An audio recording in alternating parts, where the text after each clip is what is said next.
A luta entre Naruto e Neji é mal interpretada até hoje. Não porque o roteiro seja mal escrito, mas porque muita gente ainda insiste em olhar para Naruto com o tema de trabalho duro versus talento natural na cabeça. Esse não é o arco do Rock Lee, e sim há de um garoto que acredita que o destino é decidido no momento que nasce e um que acredita que pode mudar ele. Naruto não é o Rock Lee. Ele não precisa fazer 1000 flexões por capítulo para provar que está se esforçando. E, para ser sincero, nem teria tempo, porque o esforço dele não está estampado em um treino exaustivo em tela, mas sim sendo mostrado na jornada que ele teve. Quando Naruto vai aprender algo, ele erra, repete e continua até ter uma ideia do que ele pode fazer para acelerar isso. Foi dessa forma que ele aprendeu o Rasengan em um curto espaço de tempo. Ele não estava conseguindo fazer com uma mão, então usou um clone para facilitar o uso do Jutsu. A verdade é que Naruto precisa de algumas coisas para aprender: o estilo certo, o professor certo, a abordagem certa e a vontade dele de aprender. Ele não é um gênio, mas também não é idiota quando tem que pensar de uma forma não normal. Ele é um ninja que, mesmo com pouca base teórica, consegue vencer usando de improvisação. E isso é parte do que torna essa luta com Neji tão significativa. Porque, enquanto Neji tenta usar tudo baseado no que ele já aprendeu, Naruto só vai ter algo básico planejado e depois, se precisar improvisar, ele improvisa. Dá até para dizer que isso adiciona algo aos dois personagens. Mesmo quando há um plano traçado, o Naruto muda o rumo se não concorda com o resultado. Já o Neji apenas segue o caminho que acredita estar predestinado sem questionar. A luta que eles têm é mais uma luta para mostrar, de forma simbólica, como é a visão do mundo mais construída e condizente um do outro. Não é exatamente sobre quem é mais forte ou mais habilidoso. Neji não é apenas um prodígio. Ele é alguém que carrega uma visão clara do que acredita, que transita entre o destino e a reinterpretação da própria dor que ele tem. Ele foi marcado desde pequeno, igual Naruto. Apesar de ter sido seres bem diferentes, a vida do Neji, desde seus passos e seu futuro, foi decidido no momento que nasceu. Ele acredita que tudo que acontece está predestinado. Ele, que nasceu na família secundária do clã Hyuga, é vítima da tradição que esse clã tem, onde seu valor e posição é determinado por sua linhagem, e não por sua força e talento. Porque, se fosse assim, Neji teria ficado na família principal por ser mais talentoso que Hinata. Mas ele foi condenado a uma vida de subordinação, apenas por não ter nascido na linha principal. Naruto, por outro lado, nasceu sendo ninguém. A dor dele não vem de regras rígidas passadas por gerações, mas do isolamento que teve graças ao selo que ele tem, ou seja, o selo que prende a bicho mais forte nele. Crescendo sendo visto como um monstro e sendo rejeitado, não sabendo até mesmo o que é um amor familiar, mas mesmo assim, ele não culpou o destino ou o que aconteceu com ele mesmo depois de descobrir o motivo de ser odiado. E é aí que a luta que eles têm um contra o outro ganha algo a mais, porque Naruto não está lutando só contra o talento de Neji, ele está lutando contra a ideia dele de que o destino é inquebrável.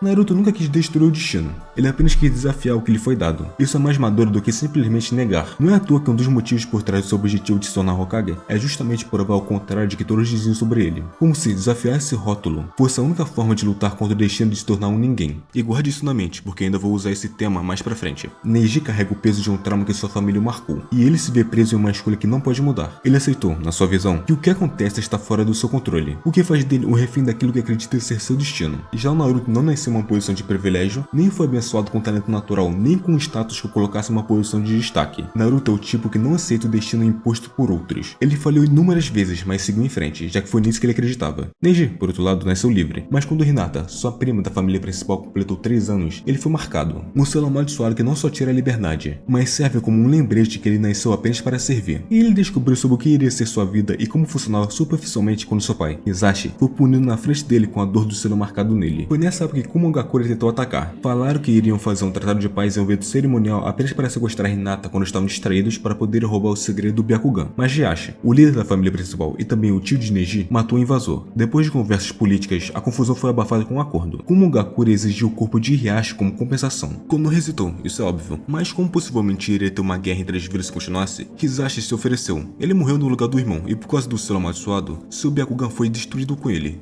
Mesmo que Hiashi não aceitasse isso e quisesse ser levado para proteger Konoha de uma possível guerra, seu irmão o impediu, não como só um servo da família principal, mas principalmente como irmão. Ele queria em algum momento desobedecer esse destino que os Hyugas têm, e ele encontrou essa liberdade de desobedecer sacrificando sua vida por escolha própria. Isso diz que foi um sacrifício voluntário, mas pro Neji, que não sabia de tudo, aquilo foi tratado apenas como uma mentira, com seu pai sendo forçado a fazer isso. A luta entre Naruto e Neji foi feita para quebrar esse determinismo que o Neji criou para acreditar. Para ele, o talento era só porque o destino quis e pronto, o resto não importa. Apesar dele acreditar que o destino é o que deve ser, não tinha sentido ele descontar isso em todo o ramo da família principal. Claro, ele ainda era criança na época que seu pai se sacrificou, e ainda tem total direito de odiar a família principal, mas levar esse rancor para Hinata, que realmente, por uma dos inocentes, já que não conseguia se defender, não tinha poder para mudar isso, e nem tem culpa direta do pai do Neji morrer, não tem muito sentido. Neji ainda era imaturo nessa época, mas ainda assim, desabafou a raiva que tinha na Hinata, e é por isso que a luta com Naruto desmonta tanto, porque Naruto é o completo oposto disso. O erro de Neji não não foi enxergar que o destino exige, foi acreditar que o destino fosse uma regra absoluta. Naruto só mostra o contrário. No final da luta, Naruto conseguiu mostrar sua visão e pensamento para Neji, entre aspas ganhando a luta de ideologias deles. Ainda por cima o Gemma, que era o instrutor da luta, reforça a ideia de Naruto para Neji. Mesmo um pastor capturado, se for esperto bastante, vai tentar abrir a gaiola com seu beco, nunca desistindo do seu desejo de voar livremente pelo céu.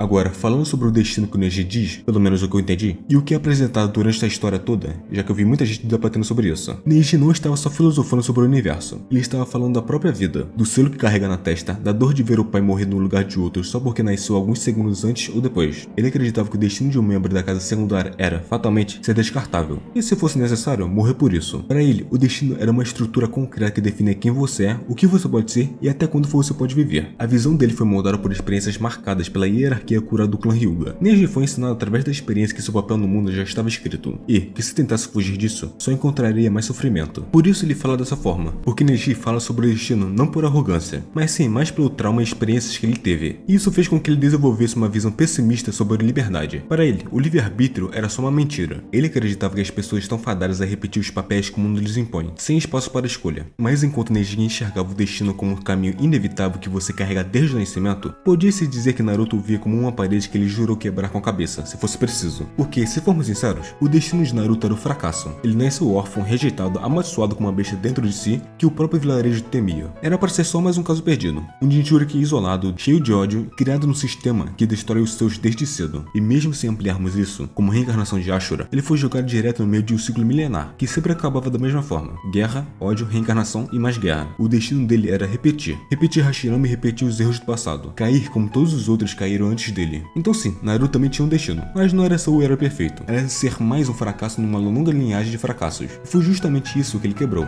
Naruto não matou Sasuke. Não se tornou uma cópia do irmão mais novo tentando salvar o mundo com amor. Ele fez diferença mesmo quando tudo apontava que a única saída era a luta até a morte. Isso é reescrever o próprio destino. O ciclo era simples. Indra contra Ashura, ódio contra amor, guerra contra a tentativa de paz. Hashirama tentou, Hagoromo tentou, mas todos eles falharam. E como eu disse, o destino dele não era salvar o mundo, era só repetir tudo. O mundo ninja é construído para esmagar quem tenta mudar as coisas. E é por isso que, para mim, esse argumento de que Naruto só venceu porque era especial sempre pareceu meio estranho. Ser especial não é sinônimo de vitória. Pelo menos não em Naruto. Ele até poderia ser filho do Minato, mas não herdou nenhuma técnica secreta como Hirashin, nem talento algum, nem mesmo privilégio político. A história de fundo dele é literalmente ele sendo tratado como lixo pela aldeia que seu pai salvou. Ele tinha uma biju? Até que tinha. Mas sério, no começo ela mais atrapalhou do que ajudou. Isso quando falamos de ajuda direta. O selo que soltava um pouco do chakra da Kurama para Naruto foi algo que o Minato fez. Então, dizer que a 9 Kado ajudou é forçar muito. Claro, se ele não tivesse isso, teria morrido lá na ponte junto ao Sasuke lutando contra o Haku. Se não fosse pela Kyuubi, Naruto não seria tratado como um monstro e não ficaria isolado. Mas também, se não fosse por isso, Naruto também não teria se tornado o que se tornou no final. Então a Kurama, da mesma forma que o Bakugan dos Hyugas, o Sharingan dos Uchihas, o talento de qualquer personagem talentoso desse universo, ou qualquer usuário de Kegenkai, só foi uma vantagem que teve. Quase ninguém do mundo de Naruto conseguiria suportar ter o Kurama selado dentro de si. Isso poderia ser um talento. No caso, é a resistência dele. O Naruto, como um portador de uma biju, iria ser tratado como arma assim que o Hiruzen não conseguisse fazer mais nada. E quando os do alto escalão inteiro te ver como um monstro poderoso, o destino mais óbvio é você se tornar uma arma. Era a reencarnação de Ashura, ok, mas só receber qualquer poder disso no final da história, quando já tinha treinado e sofrido para chegar onde estava. E mesmo quando ganhou esse power-up divino, ele ainda precisava fazer escolhas. Escolher perdoar, escolher acreditar, escolher tentar, mesmo quando tudo dizia que não valia mais a pena. E quanto à profecia dos sapos, Gamamaru nunca disse que Naruto salvaria o mundo. A profecia dizia que o aluno de Jiraiya poderia. Isso significa que havia mais de um caminho possível. Naruto ainda podia falhar, e quase falhou. Então sim, o Naruto era o filho da profecia. Mas ele se tornou esse filho porque escolheu caminhar por um caminho quase impossível. Jiraiya também tinha outros alunos, como Yahiko, Nagato e Konan. Mas mesmo Nagato, que ele achou que poderia ser essa criação da profecia, não era ele. Mesmo que tivesse poder suficiente para fazer isso, e mesmo que fale sobre o Madara aparecer depois, ainda era necessário os olhos do Nagato para revivê-lo totalmente, que era o plano. E aí que entra o ponto de que o verdadeiro destino que Naruto destruiu não foi só o ciclo Ashura e Indra, foi o destino que a vilã impôs a ele, o de ser um monstro. Naruto quebrou isso. Ele poderia muito bem, e tinha motivos mais do que suficientes para destruir a vila por tê-lo tratado mal, mas não fez. Então, quando me pergunto se Naruto venceu por ser especial, eu digo que ele venceu apesar disso, porque o mundo inteiro disse a ele o que ele deveria ser, e ele escolheu ser outra coisa. O ciclo de reencarnação de Indra e Ashura terminou no Naruto e no Sasuke, então não teremos mais isso. Apesar dele ter sido filho do Minato, um dos maiores gênios, ter uma biju selada nele e ser a reencarnação de Ashura, nada disso garantiu a ele o que ele se tornou. O que garantiu foi que, mesmo com tudo isso, Naruto era alguém disposto a morrer tentando. No fim das contas, nesse universo, quem você é não importa quase nada. Você poderia ser o Hagoromo, mas se não fizesse nada, seria um ninguém. O Naruto fez algo, ele tinha poucos talentos. Na verdade, quase não tinha talento nenhum para ser um ninja. Era péssimo com selos, não era furtivo e era impulsivo. Mas o que importou foi que ele usou tudo que tinha e fez algo. Naruto em nenhum momento prova que esforço supera talento ou que o destino está escrito. Pode até estar, mas não é absoluto. E siga o controle sobre o próprio futuro não está nas mãos do destino. Está nas suas escolhas e na forma como ele reage aos acontecimentos. Sasuke poderia muito bem não ter ido com Orochimaru para ficar mais forte e ir matar o Itachi. Itachi poderia ter se juntado aos Uchihas e dominar Konoha. Orochimaru poderia não se tornar um renegado. E pode ter vários outros personagens que poderiam fazer coisas diferentes que mudariam tudo. Mas não aconteceu. De forma narrativa, tudo aconteceu de forma para que contribua para a trama, mesmo que vá por um caminho diferente. E no final disso tudo, depois de toda a luta e mensagem que apenas a luta do Naruto e do Neji tiveram, Neji morreu se sacrificando para salvar outra pessoa porque quis. Ele teve sua visão de mundo sobre o destino mudado pelo Naruto na sua luta, e seguiu isso até esse momento final dele. Da mesma forma que seu pai, ele decidiu se sacrificar por alguém, e se sentiu livre por isso. Fazer uma escolha desse tamanho por si mesmo e contrariar as ideias dos Hyugas. E foi nesse momento, contrariando tudo que a marca em sua testa representava, que ele finalmente foi livre. Obrigado por assistir, curta, se inscreva, compartilhe e nos vemos em outro vídeo.